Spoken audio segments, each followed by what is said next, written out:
Monsieur le Président, chers collègues, Madame la Vice-présidente de la Commission. Ce débat sur les abus de Google dans le marché de la publicité découle d'un échec stratégique de Bruxelles, je dois le dire. Alors oui, cette menace d'une amende de 3 milliards d'euros annoncée par la Commission le 5 septembre est un pas positif. Et je le dis clairement, lors des négociations du DMA, nous avons poussé pour des amendes lourdes, si elles sont justifiées bien sûr, voire aussi pour des mesures structurelles.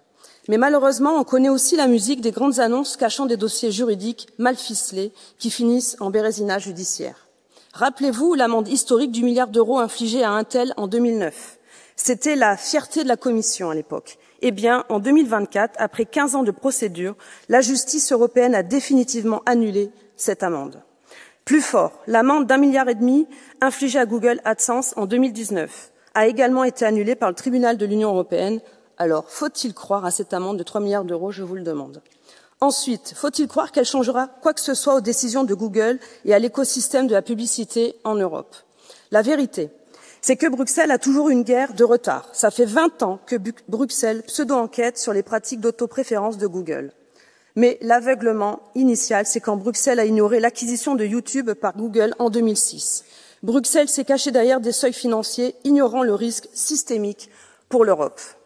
Pourtant, cette acquisition a permis de fusionner deux groupes de données, les données d'intention via Google Search avec les données d'intérêt et de comportement via YouTube. Ils ont obtenu une vue à 360 degrés de l'utilisateur, créant ce monopole publicitaire. Et aujourd'hui, on dirait que la Commission découvre YouTube. Dites-nous plutôt s'il faut se réjouir de l'alliance de Criteo avec Microsoft. Bruxelles n'a eu aucun scrupule à contraindre EDF de se séparer de GDF. Comment voulez-vous créer des géants européens de taille mondiale dans ces conditions? Regardez la Chine, Google y a renoncé il y a 15 ans à la suite de pression. Du coup, quand les Chinois sanctionnent une entreprise, c'est un de leurs champions. Cela dit, n'oublions pas d'autres menaces au niveau individuel. La plainte initiale de la Commission révélait que Google passe l'identité complète des utilisateurs aux annonceurs. On dirait que Bruxelles voudrait que les autres annonceurs y aient aussi accès. Nous aussi, nous voulons que cette identité ne soit jamais accessible. Nous sommes en faveur de la publicité contextuelle qui respecte l'anonymat. Je vous remercie.